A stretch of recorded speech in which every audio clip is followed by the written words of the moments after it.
Forgot what I was going to say off the top. What? Happy International Women's Day. Happy International Women's Day. Welcome to episode 177 of Dunn and Drew. I'm Drew, here with my co-host, Dunn. Hey. I have to reintroduce ourselves every now and then because in the podcast, we'll call each other Andy and Eric, and you'll be like, then who the fuck is Dunn and Drew? So, we are Dunn and Drew. I don't know about you, Eric, but last night, in lieu of the NBA All-Star Game, I actually watched the royal family drama unfold on the Queen's interview, Oprah. She interviewed, speaking of Women's Day, great woman right there. She interviewed Meghan and Harry. I'm new to this. I haven't given two shits about the royal family. Not even like when they split, I was like, I don't fucking care. But for some reason, this piqued my interest because I know Oprah can get some juicy stuff. It's because of Oprah, wasn't it? I think Oprah. Yeah, no other reason. It could have been any other host. You'd be like, yeah. But Oprah. Oprah gets that juicy juice out of people, and the interview pulled in 17 million viewers on CBS, which is pretty impressive for this day and age. Bless you. Thanks. Let's start where that came from. Warn everyone what we're gonna have to deal with this episode. I am very drugged up right now because allergies are back. I told Andy last week. I said I don't want to jinx it, but I ain't been sick for 2 years. And he said, "I'm assuming you're not counting allergies." And I was like, "No, if I count allergies, then I'll be sick every day." Because my allergies be hitting every day, but at different levels. And right now, they had a level motherfucking 10. So I'm on Allegra, Claritin, Zyrtec, and a little Alabama hemp CBD just so I can, knock the fuck out later tonight. So there will be sneezing, there will be sniffling, there will be nose blowing. I feel like do you think your allergies wouldn't be as bad if you didn't walk to the gym? Because maybe you're walking, picking up all these. It's the season, baby. It's the season. I had a big sinus infection last year in February. It's a month later now, so it's the season. Happens every year. Can't really escape it. What do you know about this royal family drama? Because I know you didn't tune in, seeing if you caught any of it on Twitter or the news, tabloids, the Publix checkout section. Only thing I know about this is that apparently the royal family is racist. Okay, so during the interview last night with Oprah, there was a bombshell that Meghan Markle dropped. Or I guess she's Meghan. What's Harry's last name? Harry. All I know is Prince Harry. What's his name? Anyway, she dropped this bombshell on Oprah saying that someone so long story short, if you have completely ignored the storyline, we learned last night that, yes, Eric raises his hand. We learned last night that Meghan knew nothing about, so Meghan Markle was an actress in the United States. Somehow she met Prince Harry from the UK. They get married, have the most expensive wedding in history of weddings. That was 2 years ago. It was aired on every single channel all over the internet. Yes, I did see that. Every girl's dream wedding. But apparently she didn't know anything about the royal family before getting involved. She even claimed that she did not even Google Prince Harry before marrying him or before going on a date with him, or a second date with him. I call BS on that. There's a lot of things that she said last night that actually I believed almost all of it. I don't know why anyone would lie with some things she said. Plus, she had her husband there backing her up, and he had to go against his family. So I have a good feeling that she said a lot of legit things last night. So she goes into this royal family life not knowing almost anything about it. She gets into it, realizes that she doesn't want to feel not free because you're in there, you're trapped. There's no escape. I can't remember what they called it, but the overarching monarchy. Yes, the monarchy, the powers that be, pretty much. She says they take your license, your passport, your keys. You can't go anywhere without permission. You're trapped. Slave. And Wow. she said she had thoughts of, not only thoughts of suicide, like legit thoughts of suicide. So she realizes, this isn't the life I want. And then she slowly gets Harry on board, her husband, to like turn against his family, because he also realizes that the monarchy and the powers that be aren't really doing their job protecting them from the media, from threats online, and one of the bombshells that she dropped to Oprah, and the one you're referencing, is that when she was pregnant with Archie. It is amazing, by the way, that I'm being able to talk this fast and this like knowledgeable about the family. You didn't know about this shit just last night. No. So you were researching all day. So, like you said, the racist thing is, she said that when she was pregnant with Archie, has already been born, there was someone that mentioned to Harry in a conversation that Harry would not disclose, nor would they say who said it, that they were, I wouldn't say concerned, but curiosity arose about how dark their kid would be. The skin tone of their child, because she is biracial. She's very white looking, not very white. She's not as white as him. He's a ginger, but she is. Yeah. You can't really tell. I think if she didn't tell you, you wouldn't know. But I wouldn't have known. When I first heard that she was, I was like, oh. Yeah, how? Because she just didn't look black, I guess. So I guess, but when it comes to genetics, maybe there's some kind of genes in there that would, affect the skin color of the kid. So that is where that came from. So do you remember how long they were in this house before, they decided to get the fuck up on out of there? Was it like a year, couple years? Was it even that long? I would say maybe, I'm just guessing, a year until they were like, but yeah, they started, one of the tabloid, the big, a news item that the tabloids ran with was that it blindsided the Queen. That was a big popular thing that people like to report, is that Meghan wanting out blindsided the Queen, and apparently it didn't. The Queen just seems sweet. Meghan says she has a great relationship with the Queen, no issues there. There were issues with other family members, and I was surprised how many, like, some people that they threw under the bus. They threw people under the bus in like an apologetic, kind tone. It wasn't mean-spirited, but I am surprised that they did that on national TV, or that it's come to that. Like, the relationship is so bad that it's come to you just, well, whatever. I'll say whatever comes to mind on national TV. I feel like they just wanted to clear the air with all the stuff that's going on and with the people, the people, like the public, because it's, I mean, it's a thing where you want to finally control your own narrative, because they've been trapped under the monarchy's umbrella and not able to. Apparently, one of Meghan's complaints is that the tabloids, the press, would say something about her, and the monarchy, the family, wouldn't come out and say, hey, no, that's not true. But if something was said about another person in the royal family, they would come out and defend them and say, no, that's not true. Mm-hmm. So they were just writing all kinds of things of Meghan, and she wasn't being protected. Another thing, when it comes to the race thing, people were wondering, is it because of the race that the royal family said, hey, if you guys are leaving the family, Archie, your son will not have a prince title, so we can't guarantee protection for him.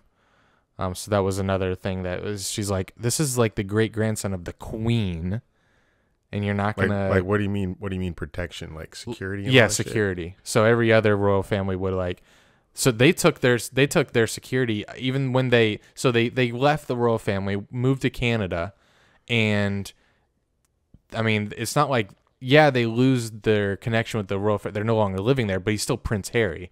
So you would expect that, hey, we have all these funds, we have all this security at our fingertips whenever we want. You'd figure that they'd send him with them to Canada, but they said, no, we can't do this. We can't protect you anymore. So that was another thing that pissed him off. He's like, why? I'm still Prince Harry. Why? I'm still vulnerable. Can I have some protection for my family? Did you know who took them in? in California right before the lockdowns. Tyler Perry. Yeah, I didn't know that. I missed that news, or maybe I just didn't heard about care. that. That's why I asked our guy on that Patreon episode, Reese. I was like, I just don't understand what the royal family is, what they do. They're just there in elite, and it's always been weird to me that very weird. There's just this monarch family that has nothing to do with what goes on. Well, they do, but not like a huge input in what goes on in Britain and UK. They're just placeholders. I don't know. It's weird.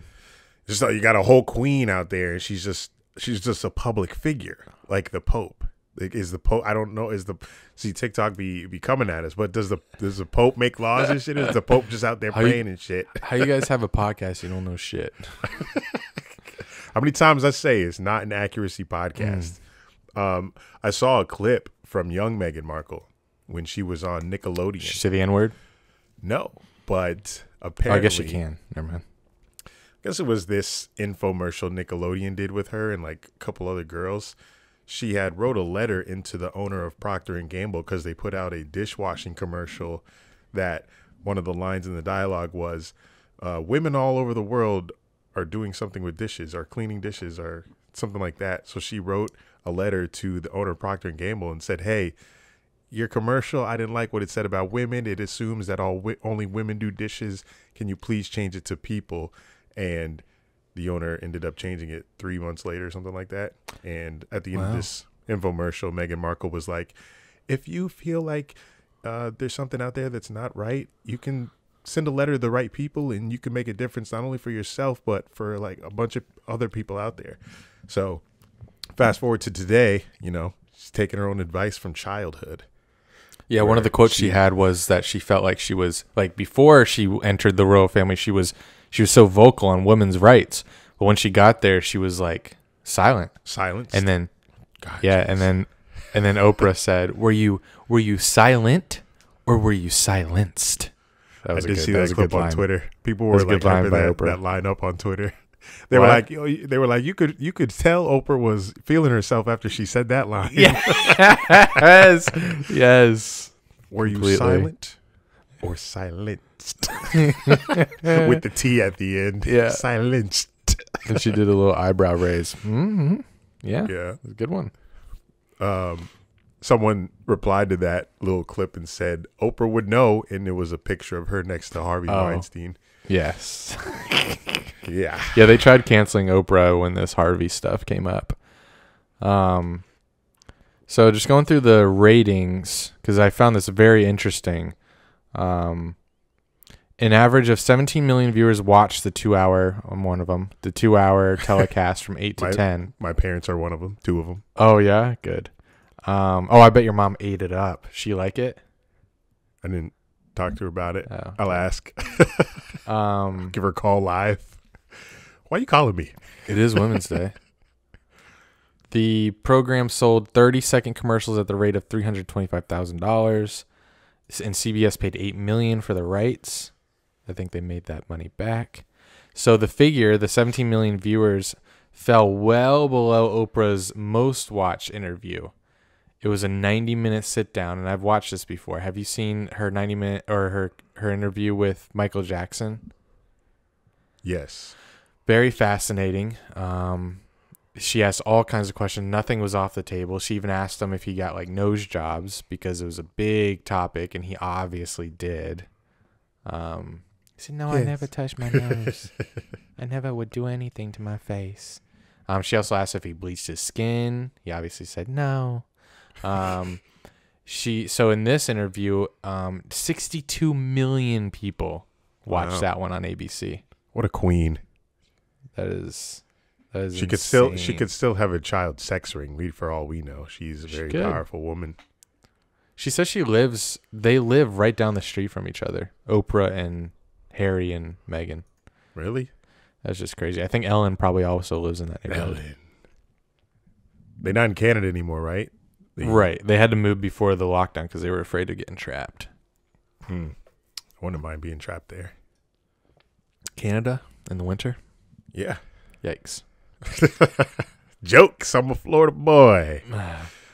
Hey, but you notice I didn't roast you for watching that last night in lieu of the All-Star game. Twitter was hot on it. I know you saw it.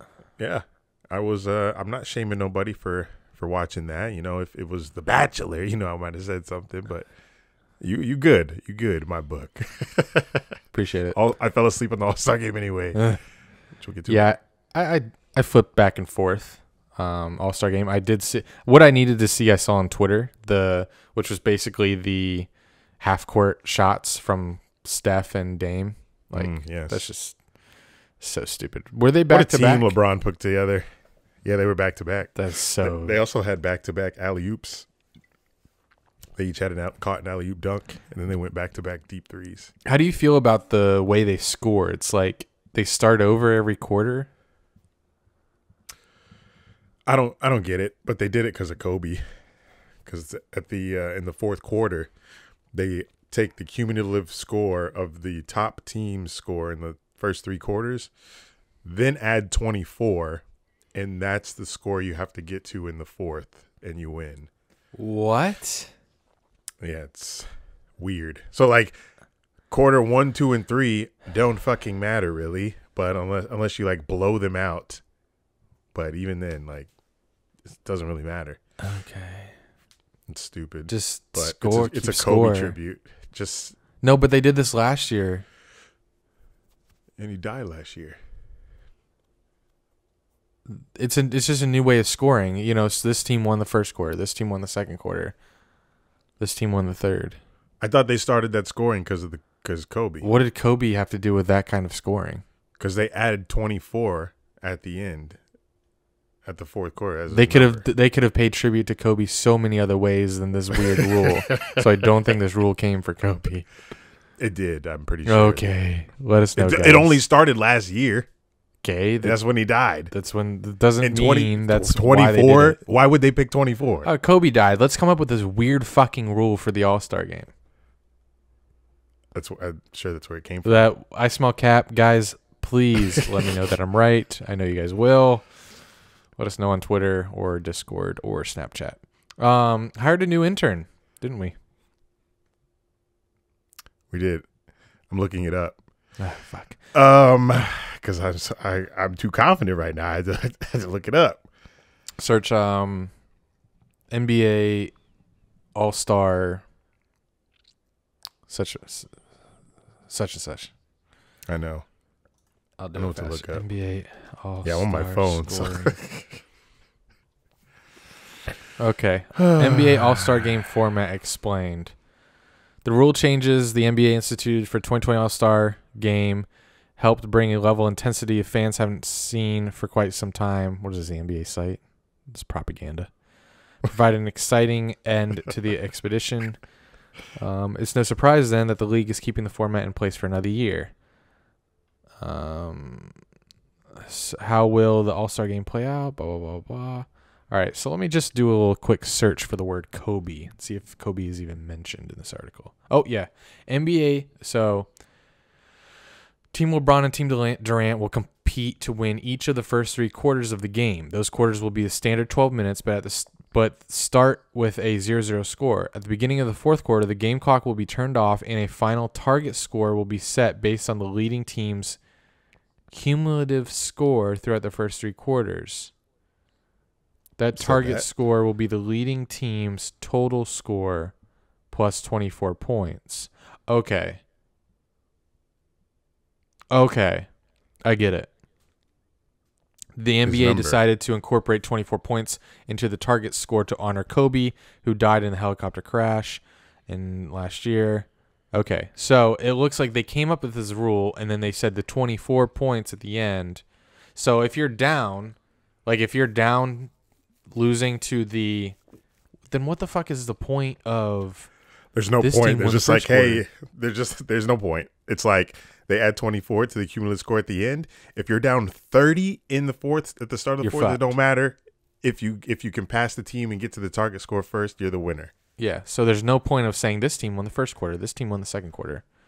Yeah. Good to know. Yay. Trash rule. Yeah. R.I.P. Kobe. Confusing. So we hired a new intern, yeah? Did we? Well, kinda. I feel like he's... Oh, yes. I thought he been an intern, but I guess he's been manager. So we fired Tommy. Chill. Demoted. Well, we really fired him, and then he's worked hard enough to he's back to being an intern. He said, "Yeah, I was shocked. I thought he would just pick everything up, pack out, leave. But he stayed, and he's working for free." I told him if I'd known you'd work for free, we would have fired you a long time ago. Hey, Dunninger, need them bands, buddy. Need them bands. Thank you, intern Timmy. You are back on our good side. No more roasting him. He's a good guy. All right, roll the intro.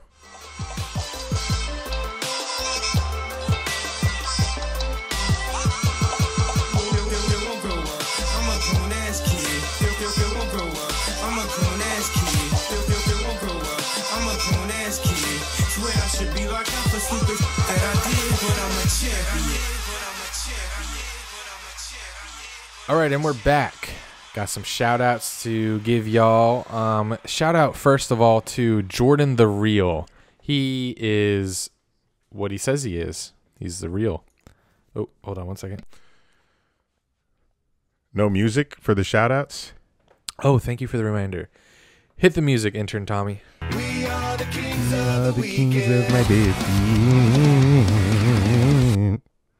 All right. This shout out goes to Jordan the Real. He says, "This is a random tweet, but I just want Andy and Eric to know how much I genuinely love them. Never met them, but I feel like I'm hanging with the fellas every Monday and Thursday when the pods drop. I'm emotional." Joking. So shout out to Jordan. That was totally uncalled for, but you did it, and it means a lot. Yeah, I like those types of messages. I like, because we don't know what it's like to listen to us on a regular basis. Sometimes I think it's trash. I'm like, oof, I feel bad. I'm sorry. And I can't really compare it to anything I listen to because I don't listen to anything really, except for like a couple finance podcasts, but I'm not really listening to other people every day. So to hear that from you, listening to me just sitting here doing stupid shit, to know that it's actually like making your day and you feel like one of the guys, I like that shit. I enjoy that shit. Words of affirmation. Oh, it's your no, it's not. It's not It's your not. love language. It's like third. Got a Apple Podcast review finally. Thank God. It's been 3 months. This is from Chasey. I think he wrote this a while ago, like a week ago, but it just didn't go through. But fuck, I've been checking the Apple Podcast comment, like seeing if we got any reviews, and nothing. It's like, come on, guys. Maybe all listeners. Maybe they've all already done it. I filled know a up lot already. of you have done it. We have like 600 reviews, so I'm very Jesus. thankful for everyone that's done it. So Eric, Man, you we were grinding in 2017. were. Eric, you read this one. I'm gonna enjoy His it. name is Hard as Drew's Nip Slip. No, that's the title of the review. His name is Chasey. Oh, Chasey, yeah, from Discord. Hard as Drew's Nip Slip. Longtime listener, throwing it back to the lost episode when the Hung and Promiscuous all began. Vine was where I found Eric to begin with. But Twitter and YouTube is where the love for y'all started. YouTube is recent. Your sports takes ain't all that bad. Thank you. And coming from a football team fan, I feel the pain of not having a complete team. You guys make me laugh almost on a daily basis. Whether it's Snap, Discord, Twitter, or the pod, it's great. You guys have developed such a loyal and fake fan base that don't compare to many. Hoping to officially meet you guys one day. Cheers to many more Jameson and Jack pods. Can't wait to enjoy them with you. I love that review, Chasey. That is automatically in my top 5 favorite reviews. But let me tell you guys, you will have 8, 9, 10 chances to meet us this year. We are going to be at every single Jaguars game. Home and away. When the schedule gets posted, just look it up. And if you want a trip to Jacksonville, we're going to be living together. So crash on the couch. If you're a loyalist, your family. Well, that's breaking fucking news. So crash what? That we'll let them crash on the couch, or that we're living together? Living together. Oh, okay. So crash on the couch. Couch too. Shit, we having a couch. Yeah, we have a couch. True. We might just have a studio in the living room. So yeah, bring your sleeping bags. You're gonna have plenty of opportunities to come meet us if you want. We'll be at every Jags game. It'll be a fun time. You will see us get completely hammered, and this will be in your face. I like this one. It's very subtle. Better than carrying around that big ass DSLR. Oh, I remember we used to take that big ass shit. With the big microphone on it. Why, I'm Jake Paul. Big ass camera. Yeah, this one way better, compact. Don't need to put it on a tripod. I can hang it off my wrist. I take it into the stadium. It's perfect. Found it before the 2019 season, and found made it. Movies. Yeah, I was looking for a camera like this for that football season. I went everywhere. Found this. True.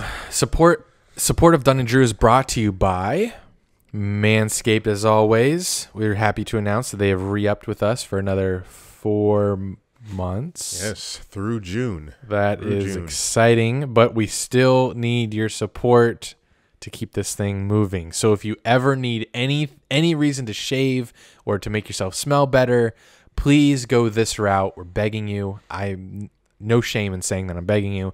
Use code Dunn and Drew, no spaces, at manscaped.com. You'll get 20% off and free shipping. So we want you to get prepared for St. Paddy's Day.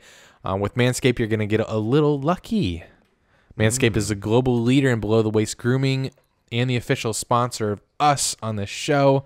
Yes, Manscaped is the official sponsor, not Alabama Hemp. Alabama Hemp is number 2. Manscaped number 1. Co-sponsor. This St. Patrick's Day, you're in luck because, no pun intended, because the Manscaped Performance Package is the ultimate men's hygiene bundle. Included in the package, was this Holden? Was it Holden that got the package, or was it David? It was David. David, a real one. That's awesome. He got and the he said he sent it to like 80 friends, and like they screenshotted it. He a real one. You gotta get more DJs. He got the perfect. Oh yeah, he's making bank from that DJ shit. Shout out David. See you soon. He got the perfect package, and in that perfect package is the Weed Whacker ear and nose hair trimmer, which is waterproof and uses a 9,000. This is insane how fast. 9,000 RPM motor powered 360-degree rotary dual blade system, and it's insane. Like you turn it on, you can even see what's moving. It's moving so fast. It looks like it's just air. So you stick it in your nose, it does the job. No more ear hair, no more nose hair. Which is perfect for a guy with allergies like me, because the snot doesn't get caught in my hairs. It just falls right out into my tissue. Sorry for the visual. Look, guys, 79% of partners polled admitted that long nose hair is a major turnoff. So why not use the best job? Don't pluck them. That's dangerous. The bundle also includes the Lawnmower 3.0 trimmer, the best trimmer on the market for your balls, butt. This is new. And body. Their third-generation trimmer includes cutting-edge ceramic blade to reduce grooming accidents. Thanks to their advanced skin-safe technology, you'll feel confident shaving your thunder down under. And we have a Discord. We have a Not Safe for Work section on our Discord channel. So if you do use any of these tools, share your pics in there. You can also get festive and safely shave a shamrock in my pubes. Wait, why does it say my pubes? Why does it say my pubes? Yeah, you can if you want, because I got some pubes. If you want to shave a little shamrock. So, like I said, 20% off, free shipping, code Dunn and Drew at manscaped.com. Also, every purchase at manscaped.com goes towards contribution made to the Testicular Cancer Society to bring awareness to testicular cancer, men's health, and early cancer detection. I think I talked about it on the podcast last year. I felt a little bump on my testicle, went to the doctor, got a ultrasound. Thank God it wasn't testicular cancer because I was counting my days. It was just a cyst or something. Cyst? Yeah. So I'm safe. But there are people out there that have it. But if it gets detected, you're chilling. So know that you're also making a good contribution when you buy Manscaped this month. So, anything else? That's it. Code Dunn and Drew, 20% off, free shipping. Dunn and Drew is also brought to you by our Patreon. It's $5 to join, and you get a bonus episode weekly, an entry into the Discord chat Andy previously mentioned. We do icebreakers with our subscribers if they want to come on and talk with us. You know, Andy already talked about what's going to happen in the summer, fall. We're going to be a content machine. There's going to be behind the scenes content on this Patreon. You know, normal YouTube subscribers, you going to get love, obviously, but, you know, Patreon going to get the nitty gritty, the dirty. You feel me? So you want that exclusive shit, you're going to have to go to patreon.com/DunnandDrew and give us the little money, $5 for your service. I think even if we didn't do the weekly podcast, I think it'd be worth it for the Discord. Support. Yeah, for sure. One more shout out. Got to shout out Alabama Hemp because we're making moves at Alabama Hemp. We have started a Delta 8 THC line. So yes, we're mainly a CBD company. You know, the non-psychedelic product from it's flowing through my body right now. Hemp. But they, for like popular demand, they have started a Delta 8, which is a legal form of THC, and we do it in the form of gummies. $10 for a pack of 4. It's not on the market yet, but hit me up. I'll get you a good deal if you want me to ship you a packet of some THC gummies that are legal. And they may not knock you on your, if you take one, it might not knock you on your ass like a normal edible. But you take all 4, it will, because it's the same. But it'll give you the edge that you're looking for. You take it? Not yet. I know you're scared. I'm scared because me and THC don't sit well together. Low-key, I want a pack. I want to see what they do to me. All right. Well, I owe you a birthday present, so maybe. No, you give me 2. Maybe this is it. All right. Back to the pod. Let's do headlines. Cue the music. No, don't do it. Please don't do it. I didn't listen to which music you actually used, so I can't hum to this because I don't know what the song is. Damn. It's pretty good. I think Drake, but it's not, obviously. It's not obviously. Why do you say not obviously? Because I don't want to get shut down. Yeah, that'd be dumb. Anyway, CDC, here's the first headline. CDC says fully vaccinated people can gather together without masks or social distancing. I guess I'm fully vaccinated. It doesn't say that it doesn't say that they've already gotten together. It says that they can. So just because you've gotten together with people without masks does not mean you're fully vaccinated. I've been seeing people say I self-identify as vaccinated. Anybody you know got the vaccine yet? Anyone I know? Yes. Family members. Same. My grandma got the Pfizer, and my dad got the J&J. So he'll be counting his days. No, give me the J&J. I only want one shot. Why, you like baby powder? Bro, all of our Facebook commenters at work are all over that, like, oh, it's gonna give you cancer. Yeah, I know, because Johnson & Johnson had that lawsuit with their products, so everyone's like sketched. Yeah, I understand, but fuck, stake it, shit. Yeah, die. I'm excited because hopefully there isn't, the CDC says this, that means, our government can't say, whoa, now you guys have to still wear your masks. Who's that? Texas governor? No, definitely not Texas governor. I was trying to hold Joe Biden there, but it didn't work. Country ass Joe. Still wear your mask. He's from Vermont. Nice. No, he's or not. Delaware. Is Delaware, he? sorry. Delaware. Yeah. tomato. The fucking New Bitch. Hampshire, Delaware, Vermont. Who the fuck cares? Next headline. When is the when are our age group gonna get the vax? Well, today DeSantis, Florida governor, so it's gonna King. it's probably gonna be different in every state. I can't imagine Florida being first here because we have a lot of old people. So it's gonna be slow increments going down age group, but it will be when they do go down in age group, it will be less demand because I just feel like the younger you get, the less risk you are for getting COVID. So I think people will do, you know what? I don't really want to deal with the side effects of this shot. Maybe I'm a little sketch about the shot. So I think the demand will definitely go down the younger you get and the less at risk you are of getting hospitalized or dying from COVID. So I think once it gets to like 50, I think it'll be a really quick opening up of the demographic that's allowed to get it. DeSantis said today, Monday, that next week they're going to lower the age from 65 to 60. I know it's not a big jump, Jesus. Thanks. yeah. And that usually lasts like a whole month.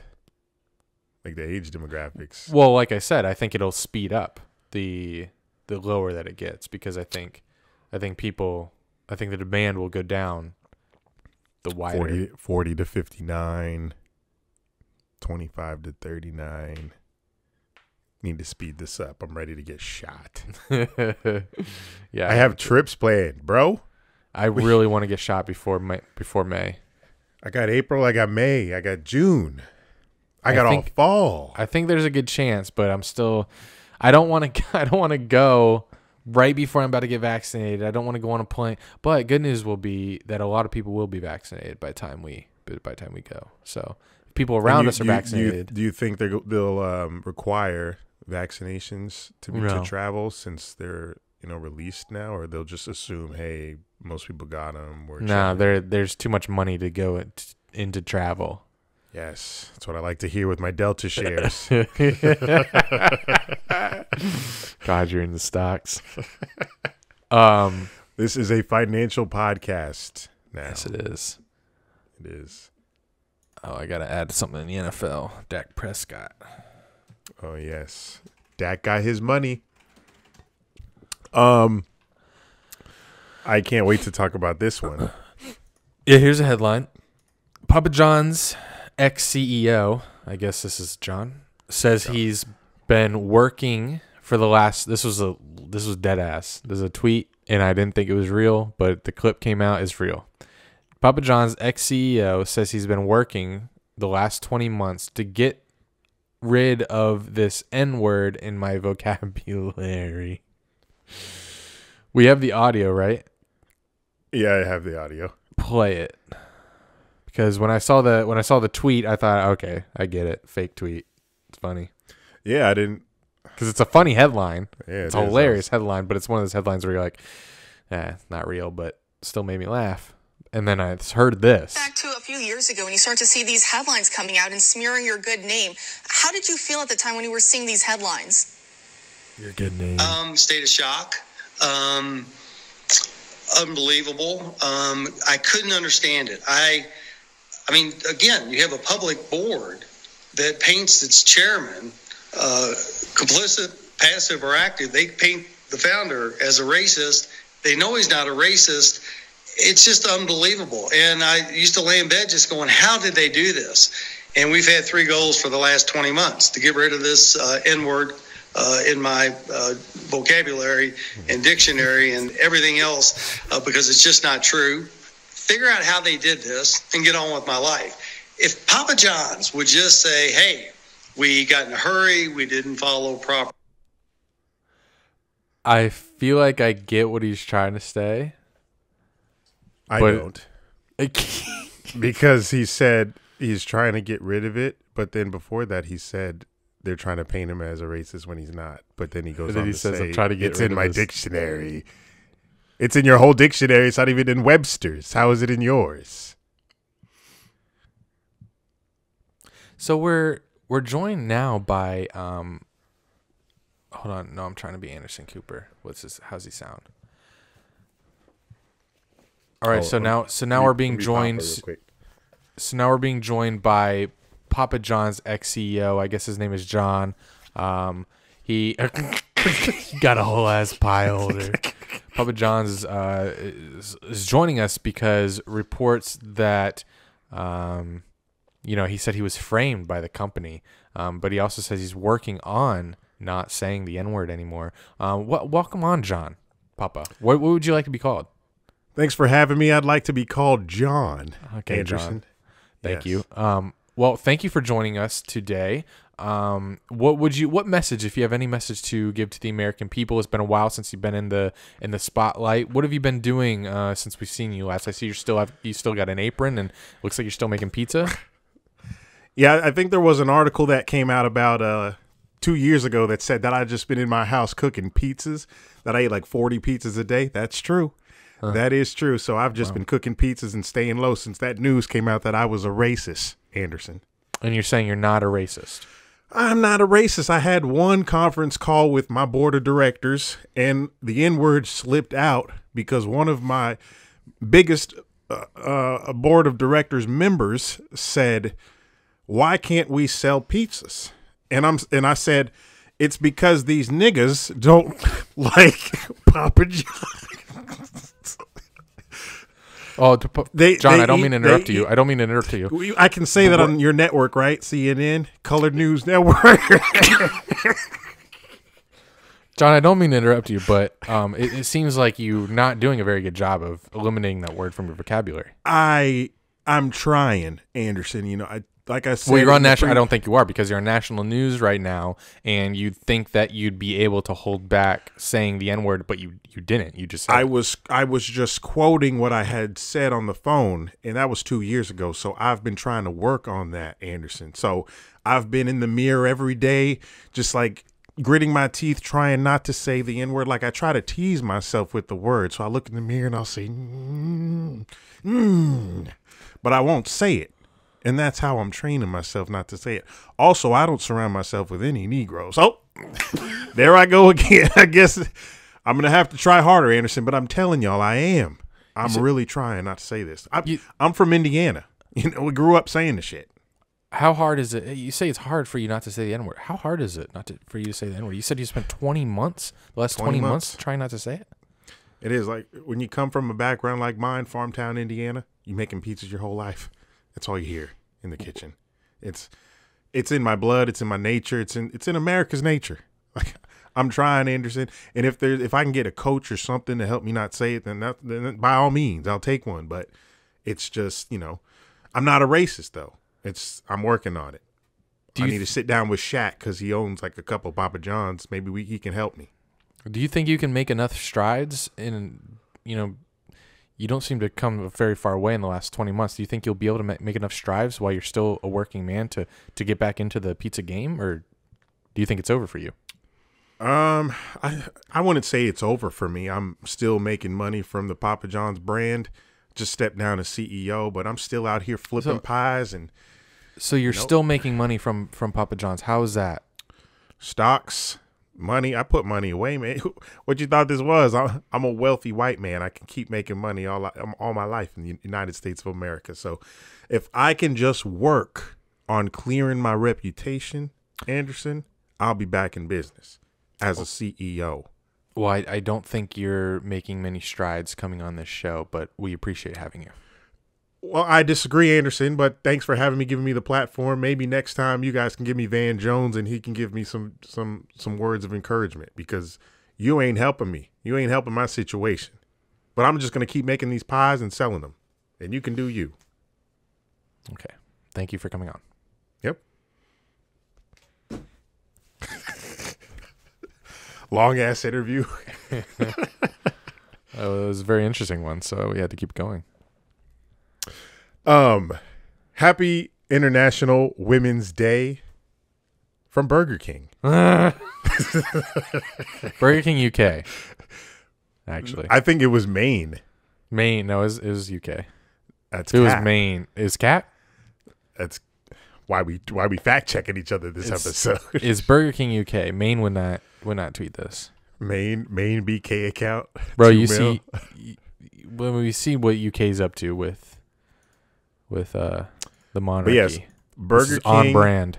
Burger King UK, apparently, they got 100. When I last saw it, they deleted it. They deleted it. Okay, I may be lying because I checked Maine Burger King's account and it wasn't there. So maybe it was UK. If it's still there, then they didn't delete it. So I need you to fact check now because I thought Maine tweeted it. Oh, it is UK, but hold on. Okay. So they tweeted today, women belong in the kitchen. And yes, a standalone tweet, nothing else, just women belong in the kitchen. That's all they said. It's literally all they said. But the whole point was to raise awareness for this like scholarship program they're doing for women that work at Burger King that want to go into culinary. So underneath that main tweet, they replied with it with 2 tweets. The first one said, so the very first one said, women belong in the kitchen. And the second tweet reply was, that's if they want to. So many percent of chefs are women, blah, blah. There needs to be more women. If they want to be chefs, they should be chefs. So it's like, it's definitely was a pro-woman tweet, but the optics of it all was very, very bad. And the approach was ballsy. It is very ballsy. And then in this day and age, especially with like PR nightmares out the ass, you'd think that if you have a tweet like this, it would go through like a board of directors saying, "Hey, like a chain of command, is this okay?" So it had to go up the line, and people were like, "Okay." Let's see. So cause an uproar. People were like, "Why can't you could have put the women belong?" Because I agree with this one. They could have put in the first tweet, "Women belong in the kitchen." In the same tweet, they could have spaced and then indented and say, that's if they want to. They could have put that all in the same tweet and got their message across in a less risky way. They didn't, and people, it was valid. One of them said, or another tweet, this other tweet that was valid, they said, people are just retweeting the tweet that says women belong in the kitchen, and people are just retweeting it without clicking on it. That's where you mess up, because people are retweeting it. You don't have to click on it. You just see that message and it's getting spread like wildfire. People don't necessarily have to click on it to see your real message. So they were using sexism as clickbait. Yes, on purpose. And it looks like they have deleted that. And their tweet explaining their deletion says this: "We hear you. We got our initial tweet wrong and we're sorry. Our aim was to draw attention to the fact that only 20% of professional chefs in UK kitchens are women, and to help change that we are awarding culinary scholarships. We will do better next time. We decided to delete the original tweet after our apology. It was brought to our attention that there were abusive comments in the thread, and we don't want to leave the space open for that." So, well, deleting that tweet isn't going to stop those types of comments. Right, it's not. But this, I'm anti-cancel culture, but I'm not mad at this one. I think they did kind of mess up. Yo, no, definitely. Just saying that out of nowhere. Like, I was blown away when I saw that. I was like, what? Like, you are a national brand, pretty big one. You can't just come out and say that. You're Burger King. You're not known for satire. No, so you're not Wendy's. you're Wendy's definitely not Wendy's. Like, don't think I've ever seen Burger King on my Twitter timeline. So, or whoever decided that, let's shake shit up and drop this heat, they were sadly mistaken. So, yeah, normally I'm not for deleting tweets, but this had to go. You Burger King, chill. Someone on said, International Women's Day, someone said y'all got to change your name to Burger Queen now. It's only a matter of time, right? That they have to change their name to Burger person, burger royalty. That's true. That's true. This gender shit getting crazy. It's getting crazy. Burger. There's non-binary on everything now. Back when I was taking the FCAT, it was male, female, black, Asian, white. That's it.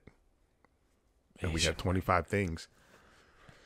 But let's continue this conversation of canceling. Yes. So I think canceled Burger King. You're canceled by Dungeon. Burger King UK anyway. This or that. All right. Next one is next headline. Rape culture. Why has Looney Tunes Pepe Le Pew been canceled? Let's see why. Pepe Le Pew. Pepe Le Pew. I didn't I've even know been this watching person's Looney name. Tunes on HBO Max. Pepe Le Pew. So Pepe Le Pew is a skunk from Looney Tunes. So And- is he canceled from new Looney Tunes episodes that they're making today, or just they're saying like from back in the day he's canceled in I don't know. in the present? But here's the article. Columnist Charles Blow, oh, that's a good one, wrote in the New York Times on March 3rd that Pepe Le Pew normalized rape culture.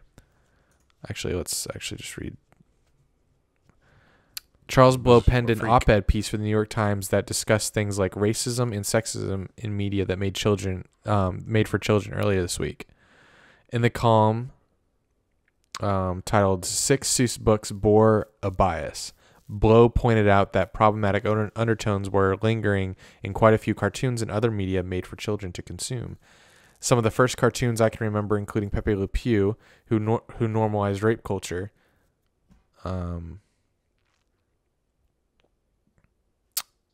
Actually, let me go to the previous article. Anyway, long story short, here it is. Blow would expand on his statement a few days later on Twitter. Let's see. Number one, he kisses a girl, stranger. So they're skunks. So it's a girl skunk. Kisses a girl skunk, a stranger, repeatedly without consent against her will. She struggles mightily to get away from him, but he won't release her. Number three, he locks a door to prevent her from escaping.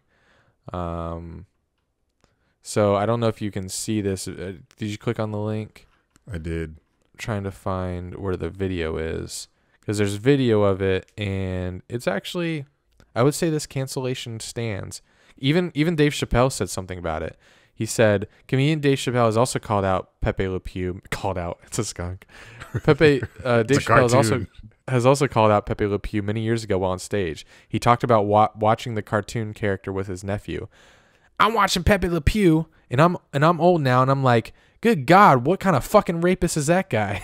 So apparently, this video that I can't find right now, it's like pretty rapey. He's like, this girl skunk is trying to get away from this man skunk, and he's like grabbing her, forcing like kisses on her, and she finally gets out of his grasp, but he beats her to the door, shuts the door, locks it, and like stares her down. So I would say this one stands as a cancellation. I'm okay canceling. Are you? I know you haven't seen the video. I've seen Pepe Le Pew. But have you seen him in action? I know seen him when he's raping. Fuck. He's a sick fuck. Is he horny? The video's at the very top of the article, by the way. It's like the very first thing. Oh, fuck me. I don't think it just loaded late, probably. But yeah, he grabs the skunk frequently in episodes he appears in, tries to kiss her. He's French too, obviously, if you couldn't tell by the name. So there's probably like a romance, a little synergy there with romance, and it's just a little too much. Like, you can have a romantic French skunk, but he can be, less rapey, obviously. But, my only thing with this is these cartoons came out in like the 50s and shit, and that's kind of what the culture was back then. So, people weren't really batting an eye when they were watching this cartoon. Maybe they were. I wasn't living back then, but a lot of the old shit, even Walt Disney made racist and sexist things in his cartoons as well. It's just what it was back then. So I'll have to see when I'm watching this Looney Tunes series on HBO Max if Pepe Le Pew even appears in them. Because I do still watch cartoons sometimes. Don't judge me. But I'm okay with the cancellation. Also, I think this is old, but the Mr. Potato Head shit, that was random. Trying to change his gender. Well, make him just Potato Head. I think it was an overreaction / poor planning on Potato Head brand, because it ended up being that they were changing. So there's Mr. Potato Head and there's Mrs. Potato Head, but the overall brand was called Mr. Potato Head. As far as I know, the whole thing was called Mr. Potato Head, and whether like that's the the umbrella brand. Yeah, Miss came later. What? The Miss came later, right? Like much I think later. So now they're saying, hey, the overarching brand name of this is not going to be Mr. Potato Head anymore because we have Mrs. Potato Head here. So now it's just Potato Head, and then within Potato Head you have Mr. Potato Head and Mrs. Potato Head. Now looking back on it, I know at first I was like, what the fuck? This is so dumb. But now I'm like, oh, okay, that makes sense because you have Mrs. and you have Mr. So of course you need the overarching name should be Potato Head. Yeah, makes sense. Down with the patriarchy. Are we okay with canceling Dr. Seuss? I didn't look too deep into this, but people were saying that Dr. Seuss, the company itself, came out and said that they're not going to publish certain books. Not that people were like, Dr. Seuss has done this in the past, we're canceling them now. I think it was the actual publisher saying. Yeah, I don't know what spawned it, but if you just don't create, I think they're just not going to create those books anymore. I haven't seen more than 2 pictures. I searched it. I couldn't find too much on what I was trying to look for, but I think Dr. Seuss, just his poetry is too over my head, so I didn't really understand it. But I'm going to take a pass on this one. I'm not going to say yes or no. The images I saw were racist, but like I said, those were old books. They're not making the same shit anymore. But that doesn't matter because kids can still read them. They're still available. Oh, that is true. But I guess like I said, not an accuracy podcast, but maybe they came out and said these specific ones were taking off the shelves or something like that. I don't know. But Twitter is toxic when shit like this comes about. They're like, cancel Dr. Seuss. But, the back end story is that the company was taking blame for themselves. It wasn't you can't cancel me if I cancel myself first. Wasn't a mob riot. We should cancel responsibility. We should cancel ourselves one day just so people can't do it to us. We do every episode. Yeah. What's it? Did you have Lola Bunny here? Yeah, you see Space Jam 2 with LeBron James released some new images from the movie, and I can wait for that. Lola Bunny, the sexy rabbit that she has a rack. Yes, they made her thinner, and Twitter was in uproar about it, saying that Lola Bunny they knew from childhood got them off when they were 6 years old, and now she looks like a little skinny school teacher. Wasn't she always skinny, but she just had a big... Yeah, she had the old Lola had big cans. She had toned legs. Now she doesn't have any cans, and her legs aren't as toned as they once were. What happened to body positivity? She's less sexy now, and Yikes. I'm not about that. Because she's a fucking bunny, and if anybody's watching Space Jam 2 as a little girl thinking, "Oh, I want to be like this sexy bunny," then they already fucked up. Like, people are just drawing a bunny character to play basketball. That's Bugs Bunny's, love interest. So I don't know. I don't know why you changing the animation style that has worked for so many years. Why do any of these shows or movies change the animation style that reboot? I don't get it. The furry community up in arms right now. Up in arms. Up in fur, buddy. That's probably what started their obsession with furry culture. Lola. I saw Paramount Plus They're bringing back Bro, Rugrats, and they're changing the animation style. It looks like a 1998 video game. It's awful. I can't stand when cartoons are brought back and they change how they look. Like Tom and Jerry, not a fan. The new Scooby-Doo's, not a fan. Like, keep the original animation. There's nothing, you drawing them in different form, like with your new advanced technology, isn't like making me more interested. Is it trying to reach out to the kids who aren't like interested unless this color and the characters are popping off the screen? What is it when they bring back these old cartoons? Why do they feel like they need to change how they look? I don't know, but I'm about to show you. Fuck, here's an ad. It's like when they did the Fairly Odd Parents and Jimmy Neutron crossover. I wasn't mad at that. No, I wasn't either. That's cool because you're entering other worlds. Yeah. But it's like when you watch cartoons nowadays, it looks like you're used to the Fairly Odd Parents of the original, and you're watching them in the world of Jimmy Neutron. It's like, I don't want this. I don't want them 3D. Yeah. If you guys haven't seen what the new Rugrats is going to look like, go to youtube.com/DunandDrew. I'm going to play the little video. You don't need to hear sound. You'll just be disgusted at how it looks. I haven't seen this. This is Rugrats. Are these OG characters? Oh, same characters, same voices. They just changed Same the voices? animation. Wow. I believe so. They just changed the animation of it. You know. And you know how fan. the Rugrats was like, scribbly, kind of looked like it was drawn on paper. Yeah. Drawn on, yes. Now 2D. Now it's disgusting. I'm going to be pissed. Let's see if you hate it as much as I do. I already hate it. It's a house. Reptar is 3D. Oh my God. What the fuck? Ew. Bro, it looks like claymation. Yes. This is such bullshit. I don't understand why this targets kids these days. Why do they want this 3D looking shit? Can you not? Is it ugly? Is it because it's computer generated? Is it easier to do this than it is to draw them? Maybe that's why. I think it is. It's the technology we have now, but it doesn't look good. It doesn't look better. You're telling me look at that. Computers can't draw like 2D? Like if you're showing a 90s kid like us this reboot, we're pissed. Paramount Plus. No thank you. Yeah, no thank you. Disgusting. I saw, we did our top 10 Nickelodeon list, and Rugrats made the list, and they go and do this. Come on now.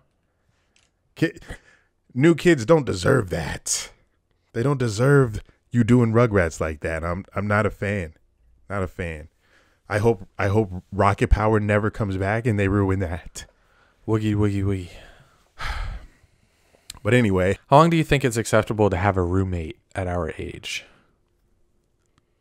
I don't put those kind of guidelines on life. I knew you were going to say that, and I'm happy you said that because age is just... Don't predict what I'm going to say. Age is just a number. Like, the fuck? Everyone goes through life differently. He said, I knew you were going to say it. Fuck you. I don't try to walk through life predictable. All right. I guess we do have to talk about sports. Yes. We have to talk about NBA All-Star Weekend after we had... Weekend Sunday. Josh come on our podcast last week to introduce us back into the sport we once loved. This sport is where Dun and Drew started. It started in May 2017 during the NBA Western Conference Finals, Spurs Warriors, and we got swept. So here we are, 2021, trying to get our feet back into the NBA. Spurs back on the rise. Andy has no team, but he's learning again, I guess. Remember him last night texting me, this is where I learn all my players. I'm like, how do you not know these guys? They're all stars. He goes, who the fuck is Sabonis? But I know he's nice with that pass, that bounce pass, the dribble. An unordinary All-Star weekend. We had all the events in the same night. Wasn't mad at it, other than I loved it. Yeah, other than how long it took to start the game with the marching bands, the intros, the 3 songs they did, long-ass national anthem. Yeah. I was in bed, and I woke up when it ended. the national anthem, not the game. But all the skills challenge, the 3-point contest, those are fun. You know, those don't ever get old. It's the dunk contest that could have been erased this year. I don't understand why we keep doing this dunk contest over and over again without star players. Why are we throwing people out there that we ain't never heard of? Cassius Stanley. If you're a diehard NBA fan, of course you know these guys. But like to the casual NBA watcher, I feel like you would want star names in the dunk contest. And especially this year, because it was done during the halftime of the actual game, it felt very rushed. Rushed. Yes. Very rushed. And the judges were garbage. Like the best dunk of the night was the very first one where he went under his legs and slammed it with the other hand. And the judges were giving him 8s and 9s. That was a 10. And then I don't know any of the other two guys. I think Obi Toppin was the other one, and the other guy who actually won it, don't know his name. Simmons? Yeah, Simmons, but he plays Anthony. Anthony. He looks 13 years old. He just looked like a child. His dunks were average at best. I don't know how he won. It was so anticlimactic when he won because his last dunk was so lame.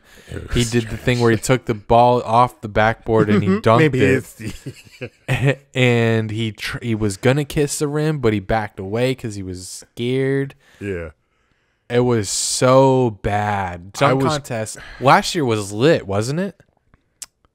I don't remember. I don't remember the dunk contest since Zach LaVine and Aaron Gordon, because I made Vine reactions to it because it was good. I don't remember who the last 3 were. I think that dunk contest was in 15 or 16. I think last year was pretty lit. But I feel like we've seen all these dunks that we as viewers, we don't know what we want, because when they happen, we've seen it. You know, jumping over guys, going through your legs. Yeah, we've seen it all. We've seen this over and over again. It's not like American Idol where all the voices are the same. Ooh. I mean, all different. It's dunk contest. There's only so many dunks you can do. Comparison. You know, the voices are different. Dunks are same, buddy. Like, we've seen it. We've been watching this shit since the 90s. How many dunks can you come up with? I guess the thing is, you just got to change the props. I don't know how much more creative these men can be. Like Blake Griffin bringing out a car. Yeah, whatever. Yeah, but shout out to Kia. Yeah, Twitter was destroying the dunk contest. Judges were god awful.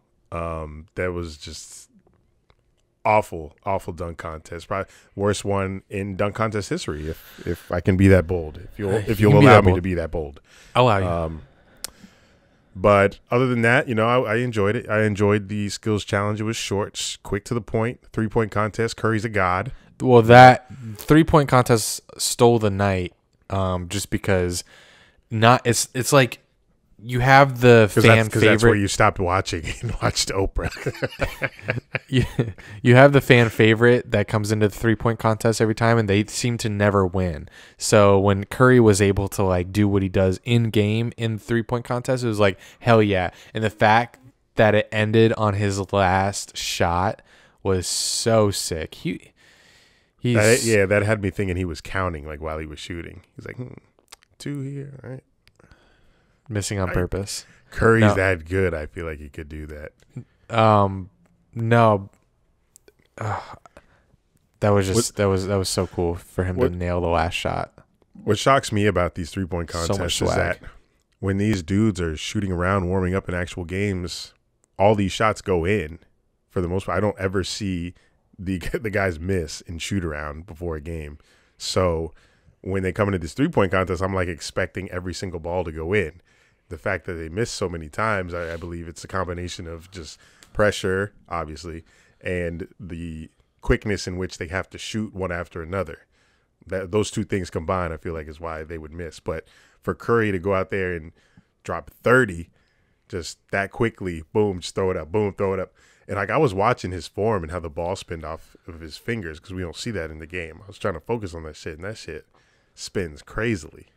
And it's like when you fucking bowl. You have to bowl a certain way for the shit to hit all the pins.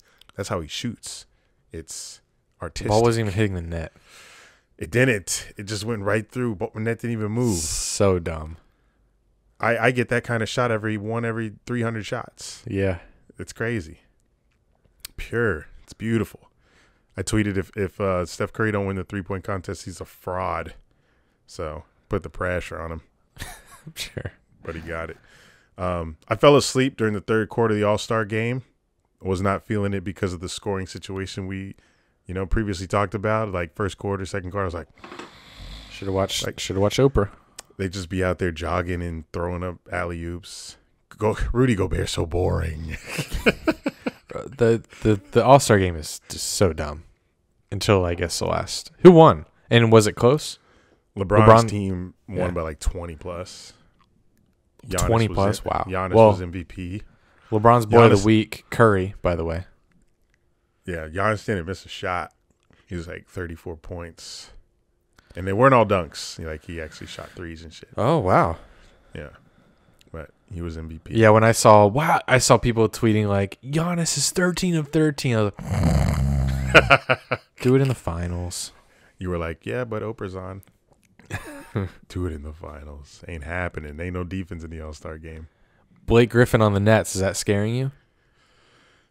Blake Griffin, Meg Griffin, Peter Griffin, Lakers in 5. I love it. Clip that. It's a little reel on Instagram. That's all for NBA. Season start, couple days, 3 days, 4 days. Who knows? Second half of the season's coming at you.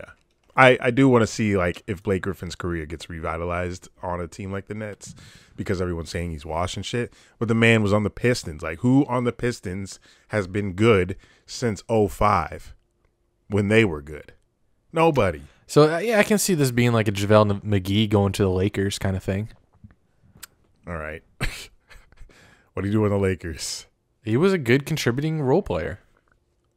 I think Blake Griffin would score a little bit because Blake Griffin known for his offense. Okay, then even better. 40-point games. All right, sorry. Even better. JaVale McGee, insult. I don't know basketball.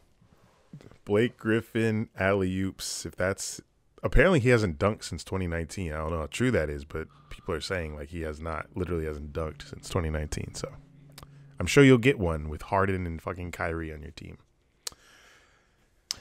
Can't wait for the season to restart. Big news in the NFL. Dak Prescott got off the franchise tag. Finally, Jerry Jones paid him. Let's see what the deal was. Cowboys are giving Dak Prescott a 4-year, $160 million deal, including a record $126 million guaranteed. That's a record? Is that more guaranteed than Mahomes? The guaranteed first year, is the record. Yeah, guaranteed. Is that more guaranteed money than Mahomes? That'd be fascinating. Has to be. I guess if he said record. The first 3 years, I know we all laughed at Dak when he said he wants $40 million a year. Well, the first 3 years average out to $42 million a year, mainly because the deal includes a $66 million signing bonus and $75 million in year one, the most in NFL history. The deal includes a no trade clause and a no tag clause.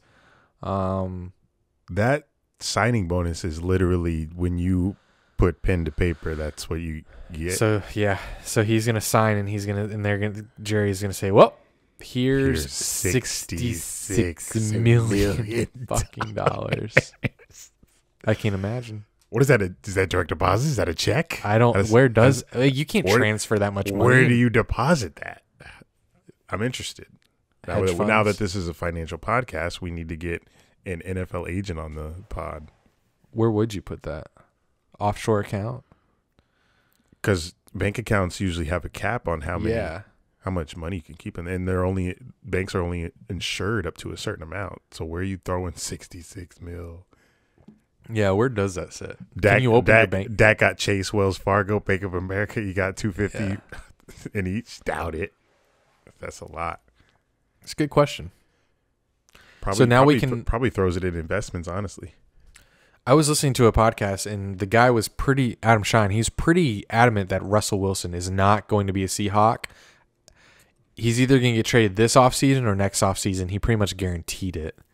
Like when you think of, and the reason I bring that up is because Dallas was one of the places that Russ had on his, I don't want to be traded, but if you do, I'd like to go here list.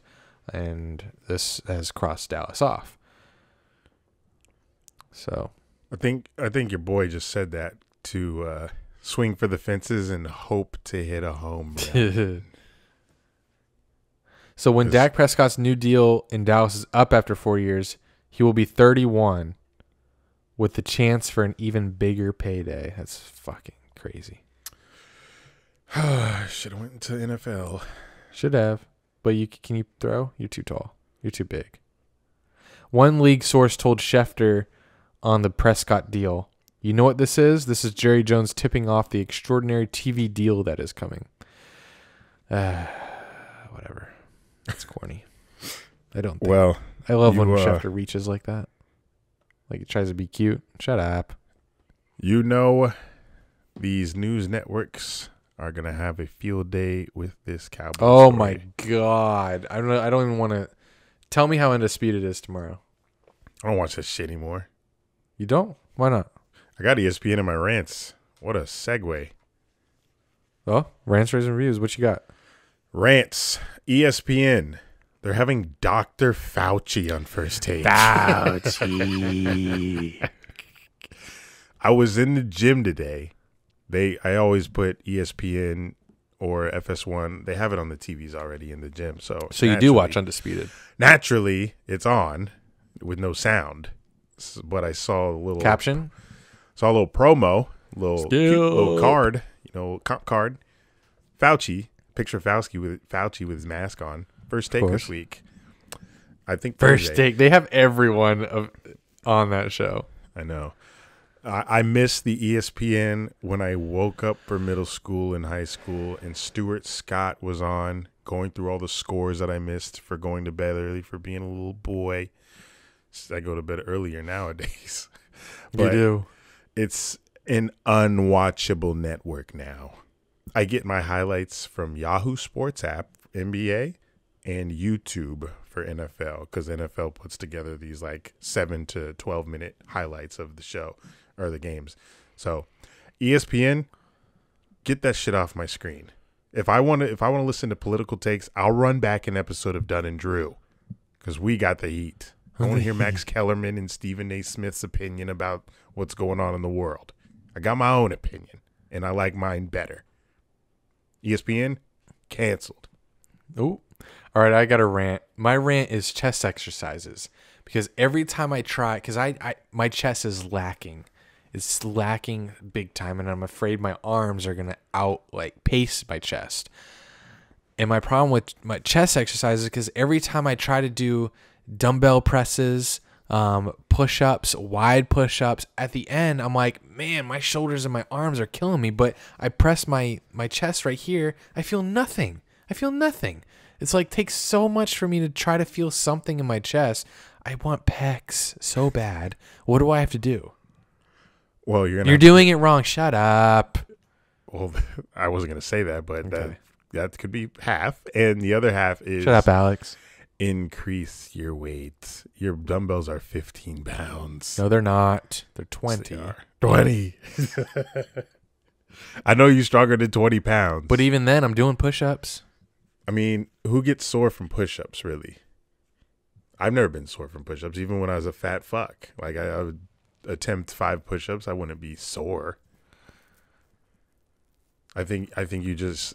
Because I think the last time you went and worked out with me, weren't you sore next day? Not in a good way, but you were sore.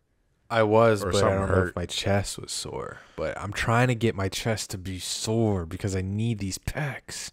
That's what, when I look at a guy and I can tell that he's fit, I start telling when that, you see a little crease underneath that cut right there? Yeah, and underneath their pec, you see a little crease there. I'm like, oh my God, that's it. That's what I want. That's what I want. Titty fat all over it. Fuck. It is hard to get, but dumbbell press is usually what makes my chest sore. And the machine press in the gym, doing 3 sets of like the heaviest weight to 10, heaviest weight I can do to 10, and then dropping the weight and going to failure every time down to the last weight. See, that's why I can't wait to live with you, is because I feel like you're going to push me, because I don't always go to failure. Yeah, I'll push you. I call you a little bitch. I do a lot of things.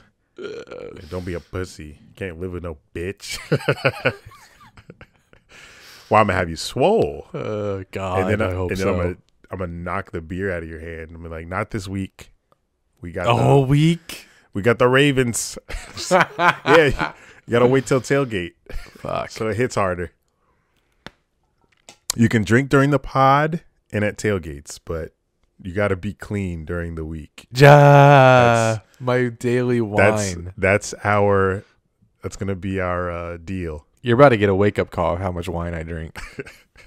I am. I can see bottles up the top of the, like in college when I had the whiskey. You're just straight corks. Yeah. Another rant. I ran about this early in the pod. Allergies. Yeah, sick of that. They're back. Sorry. I got to go to the pharmacy for some stronger shit. While you're there, Spring. get your shot. Fuck spring. Speaking of allergies, when I have allergies, my ears clog up. It's I don't called nasal congestion. I don't always get itchy eye or runny nose, but my ears do clog up. It's very annoying. It actually happened last night, so I tried to cure it. So I tried flushing them out with some ear drops and flushing water through it, but it just made the left one worse. So the left one was like clogged overnight. It was very annoying. It gave me a headache. And when this happens, it affects my balance. So anytime I get off an elevator, I feel like I'm on a boat. It's so bad. So Yeah, that's a rant. You need a nasal decongestant. You need Sudafed or Mucinex Max. That's what works for me. All this allergy talk got my nose a little. Yeah, I have Claritin. I took it yesterday. Claritin. What? That's the one my mom sweats, and it's fucking garbage. It's the worst one. What? That and Zyrtec, trash. Every Allegra? time I go to the doctor for Here we go. allergies, Oh, we trust in doctors now? trusting. True, we did just like slam Fauci. Doctors be saying whatever sometime to line their pockets. We prescribe you this, you'll be fine. And then when that doesn't work, they'll be like, oh, let me give you this one instead. Try this one. Fuck you, But make doc. sure you come through the office so I can charge you a $30 copay. What's that, doc? Speaking of copay, I'm not insured, no health care. That's scary. I thought about it, I was like, it's not really that scary because, like, the only thing that I would fear is if I needed a surgery. Otherwise, I'm cool walking into the doctor's office paying what I got to pay for a Cancer? little checkup. Okay. I have a life insurance policy. If I get cancer, clock out. Chemo, nah, I'm good. I'll ride out my days and just live it up. I guess you're right. Like cancers, depending on what kind it is. I mean, you could get just like other. Oh, maybe we should stop talking. I about have this. I have a terminal health benefit in my life insurance policy. So if I get cancer, my life insurance policy will pay the big bucks. Oh, If I get cancer, I'm going to say it's my time.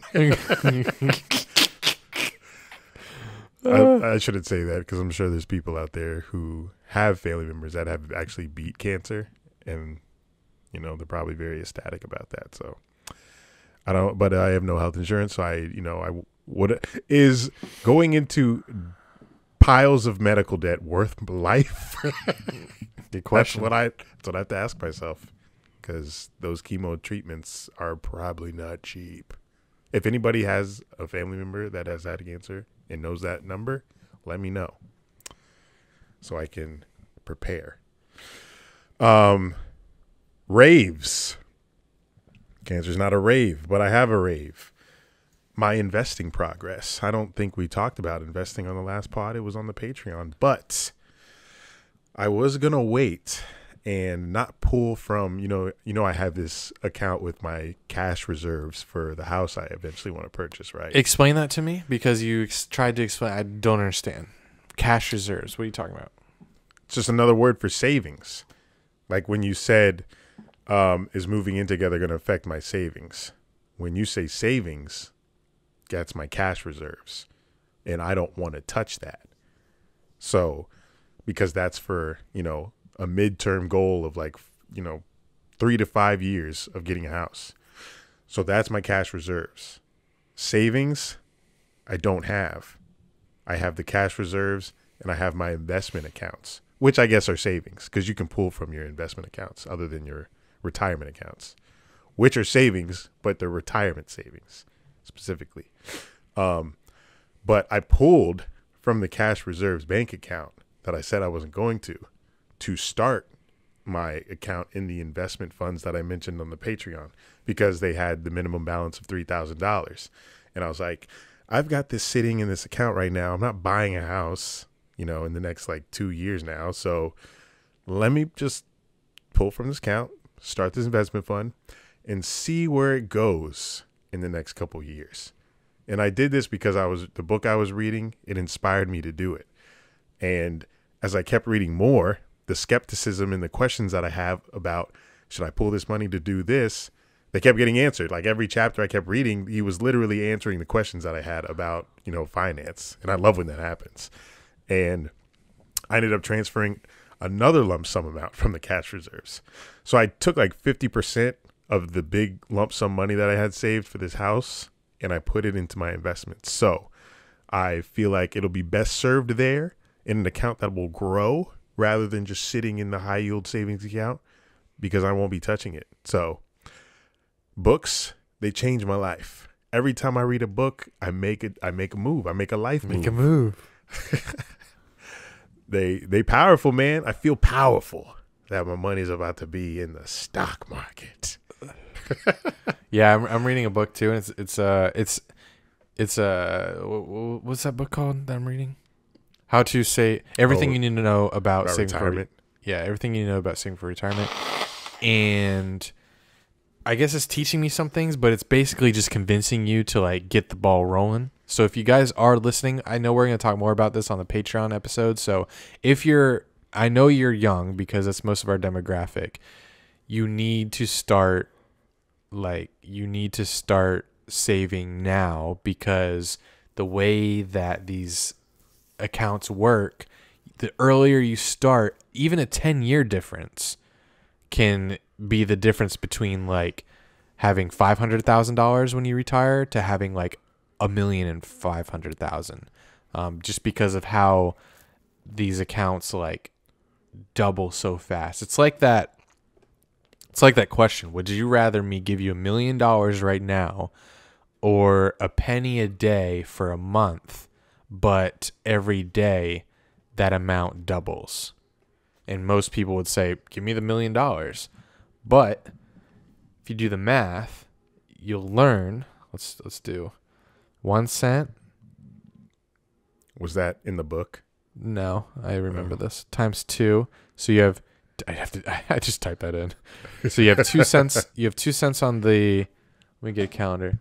2 cents on the second day, 4 cents on the third day, 8 cents on the fourth day, 16, 32, 64.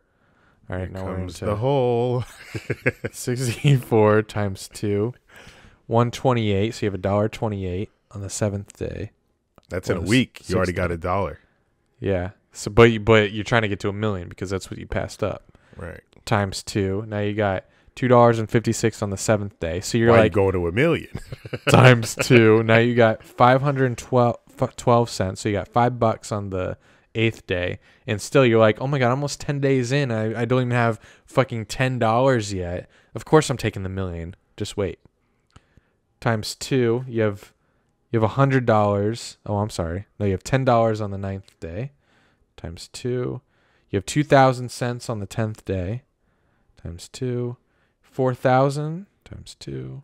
8,000 times 2, 16 on the third, 16,000 cents on the 12th day, times 2, Cents. 32,000 cents. So what is that? 32,000 cents. That's 0.01. Is that $3,000? Don't know.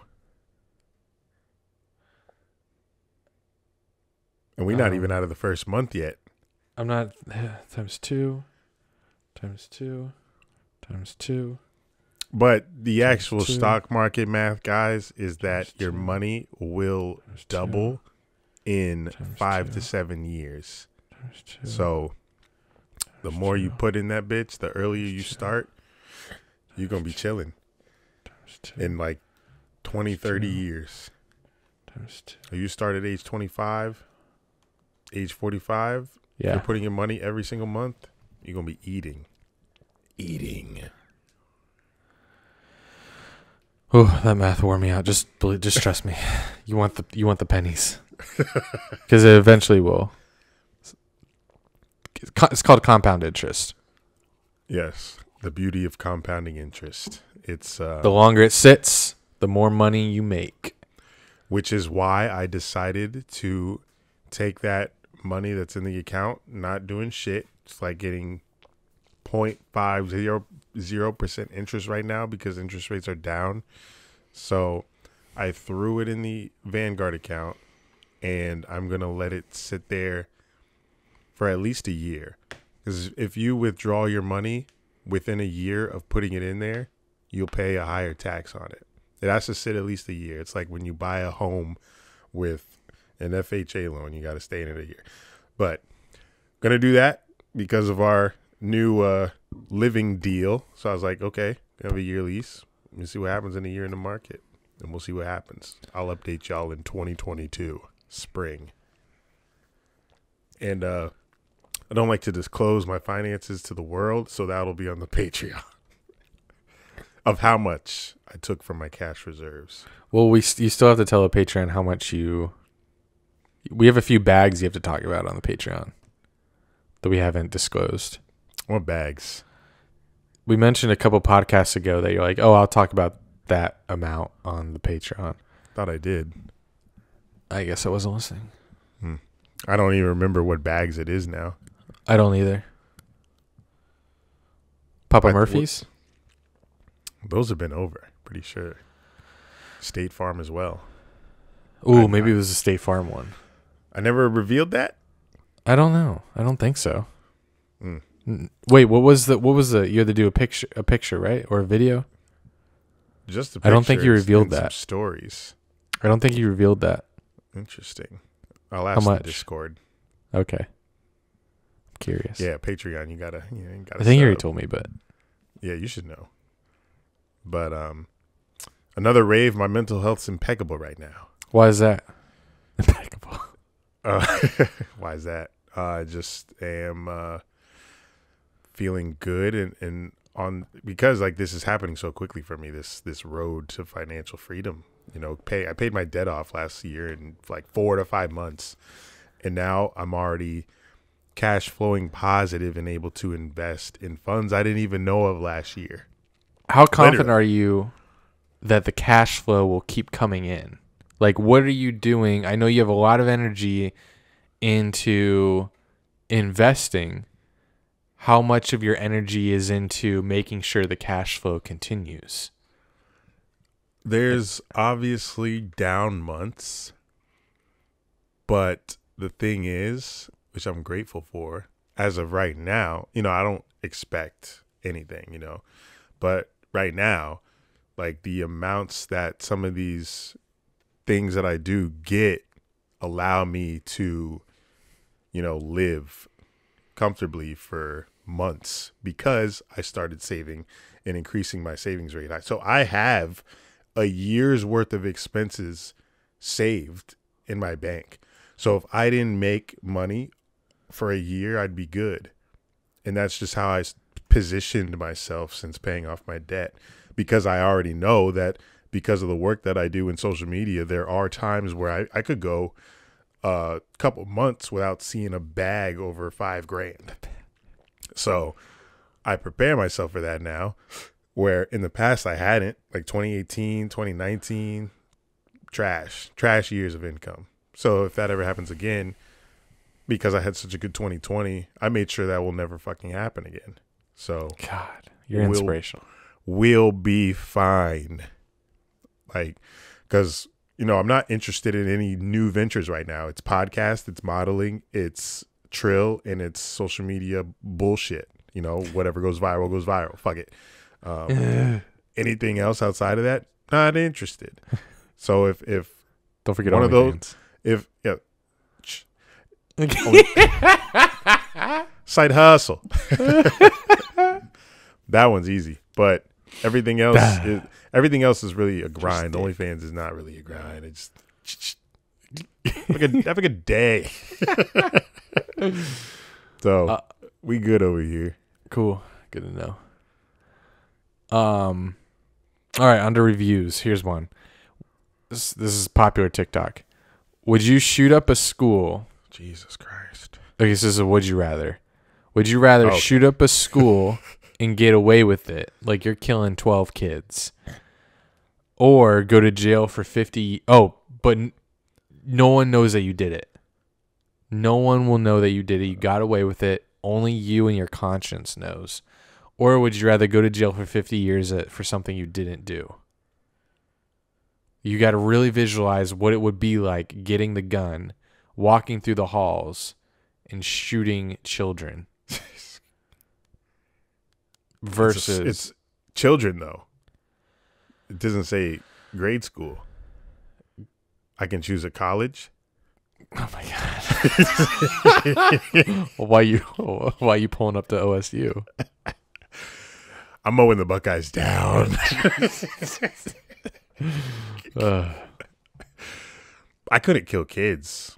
I couldn't do that. We're talking grade school. If it's grade school, I'm going to jail. You're going to jail? You have a bigger heart than I thought. I can't kill kids, man. I'll go to jail. I mean, I'm taking your question at face value, because you know how you like to like dive into questions like, oh, I could be good in jail and they'll let me out. No, 50 years. Wasn't gonna. No, I'm saying me. I was gonna say that. Oh, okay. So I'm looking at your question. I'm like, okay, those two things. Years. That's it. 50 years, no stipulations. Put me in jail.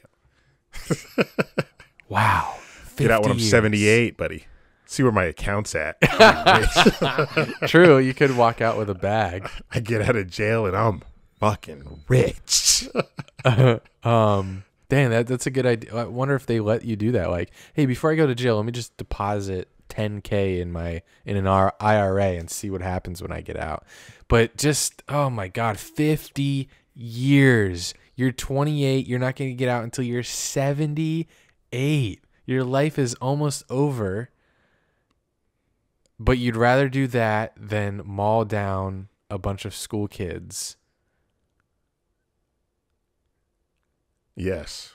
Wow. I'm looking at this as you should when you ask a question like this, as realistically if it will actually happen. Yeah. Like, I can't see myself picking up a gun, walking into a school, and putting bullet holes in children. I guess I can't either. Fuck, though. No one would know. That's so hard. What kind of monster are you to choose that? If you're actually thinking about real life right now and not just saying, "Oh, I shoot up kids" as a joke. No. Right. I'm trying to think of real life. You have a choice.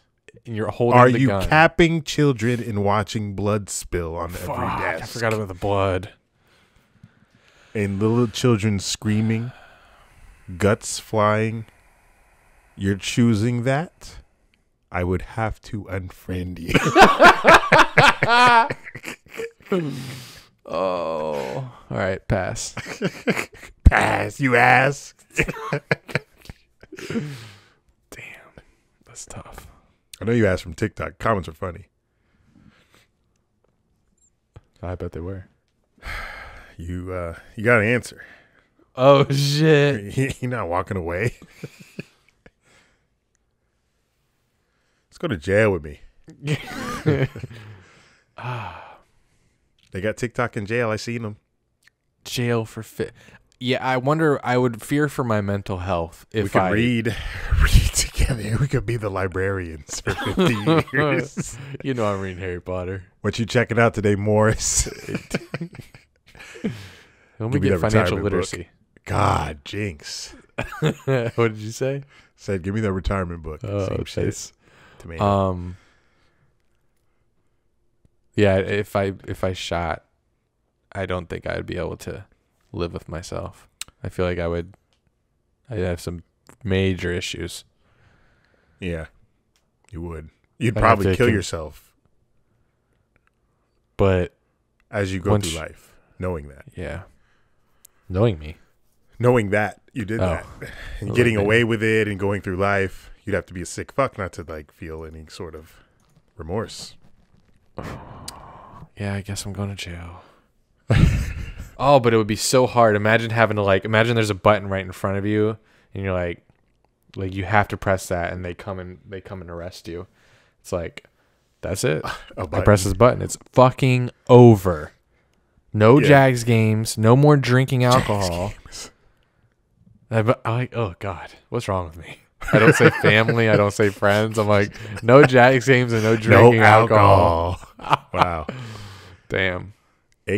AK-47, button to go to jail.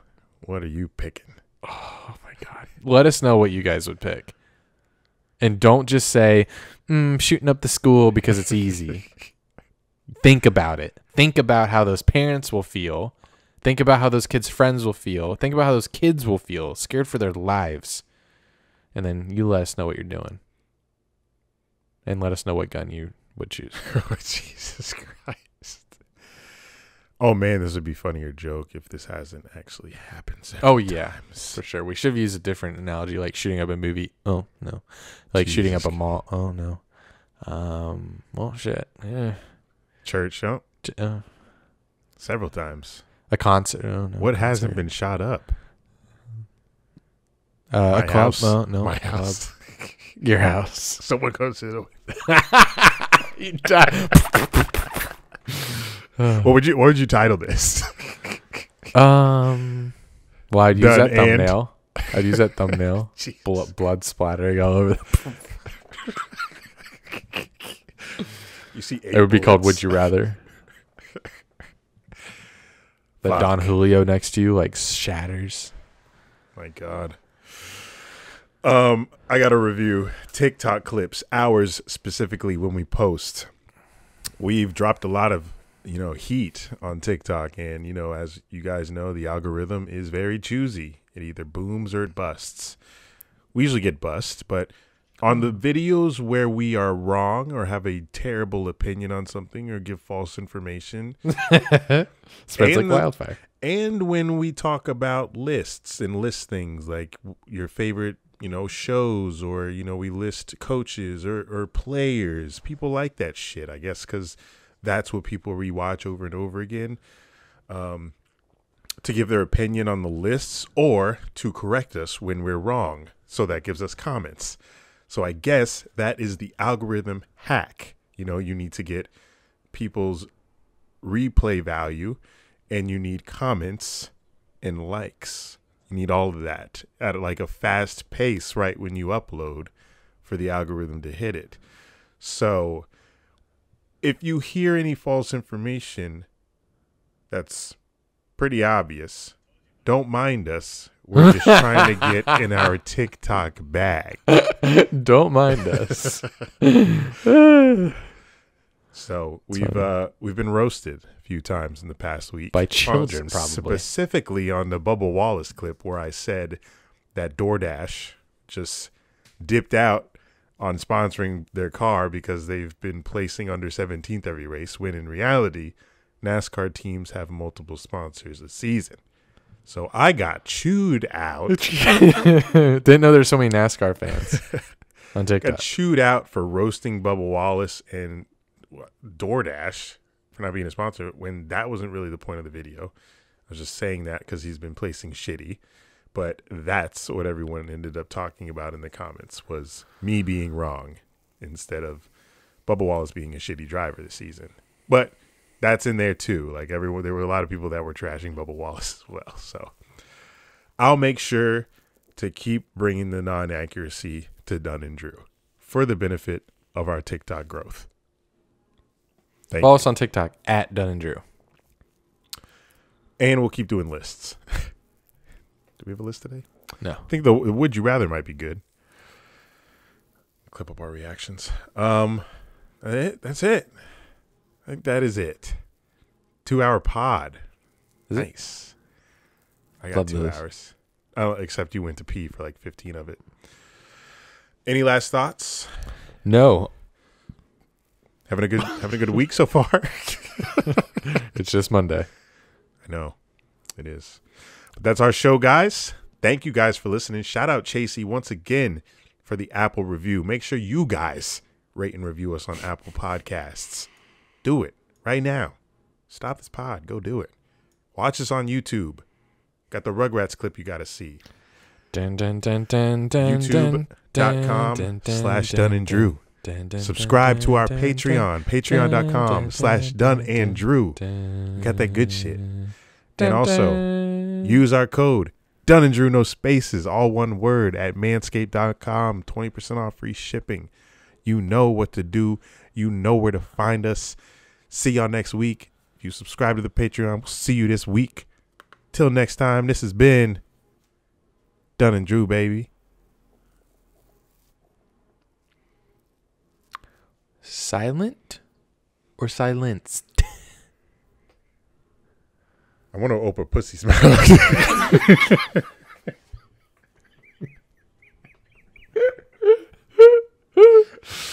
Fuck. That's going in.